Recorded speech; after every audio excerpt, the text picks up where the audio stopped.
Perkenalkan, nama saya Renhat Matthew Pardosi dan saya dari kelas ekonomi 3. Jadi hari ini saya akan menjelaskan artikel saya yang berjudul tentang dampak perang Rusia-Ukraina terhadap perdagangan internasional dan perekonomian Asia Tenggara. Jadi, perang ini dimulai pada tahun 2022, tepatnya pada bulan Februari, dan dampaknya itu besar terhadap perekonomian global, dan dampaknya tersebut tidak hanya kedua negara tersebut, tapi hampir ke semua negara. Dan Asia Tenggara juga termasuk terkena dampak dari perang Rusia-Ukraina. Nah, jadi dampak-dampaknya ini bermacam-macam ya. Ada dari komoditas, turunnya nilai uang, dan lain-lain. Jadi, dampak yang pertama itu adalah gangguan pada rantai pasokan global. Salah satu dampak dari perang ini gangguan pada rantai pasokan global, terutama dalam sektor energi dan bahan baku. Jadi Rusia dan Ukraina ini merupakan pemasok penting dalam komoditas ya, seperti gas, alam, minyak, gandum, dan produk pertanian lainnya. Bagi negara Asia Tenggara, negara-negara ya Asia Tenggara ini sangat bergantung kepada Rusia dan Ukraina karena mereka itu salah satu pemasok komoditas tersebut. Nah, jadi dalam sektor energi, Rusia ini salah satu eksportir utama energi, terutama gas alam dan minyak bumi. Sejak dimulainya perang itu, negara-negara barat kayak Amerika dan lain-lain itu merasa terberati karena perang tersebut. Jadi yang berdampak pada pasokan energi ini salah satunya negara di Asia Tenggara seperti Filipina, Indonesia, dan lain-lainnya.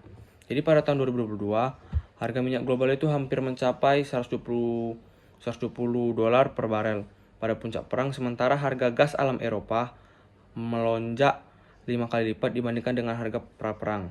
Jadi setelah perang ini harga minyak bumi itu melonjak di benua Eropa.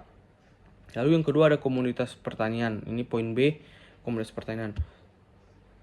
Rusia dan Ukraina ini salah satu pemasok utama juga, seperti gandum, jagung, minyak, dan minyak goreng, dan lain-lainnya. Negara di Asia Tenggara kayak Indonesia, Filipina, Vietnam sangat bergantung pada impor komoditas tersebut karena terjadinya yang menyebabkan harga gandum dan bahan lainnya naik signifikan.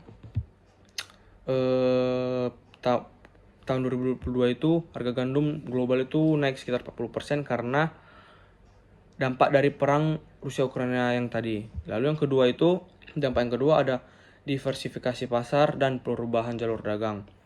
Karena terjadinya perang, perubahan jalur perdagangan itu juga diubah karena kayak negara Asia itu mengevaluasi ulang ketergantungan mereka pada perdagangan seperti Rusia dan Ukraina itu. Jadi mereka mengubah jalur perdagangan mereka dan mencari alternatif untuk memasuk komoditas seperti gandum, jagung, negara dari lainnya. Mereka itu mencari dari India dan negara penghasil pangannya di Asia Selatan. Lalu yang terakhir ada dampak terhadap hubungan keuangan dan investasi asing. Dampak terhadap hubungan keuangan global juga mempengaruhi investasi asing. Karena ketidakpastian pasar global membuat investor lebih berhati-hati dalam mengalihkan modal mereka ke pasar negara yang berkembang, seperti Asia Tenggara, karena di Asia Tenggara ini masih banyak negara yang masih berkembang dan belum bisa dikatakan maju. Jadi negara-negara yang ingin menginvestasi itu lebih berhati-hati. Terlebih lagi negara yang mempunyai hubungan erat dengan Rusia seperti Myanmar, mereka melakukan pembukuan dan penurunan investasi asing karena dampak perang Rusia-Ukraina tersebut. Sekian presentasi artikel dari saya. Mohon maaf jika ada salah kata. Terima kasih.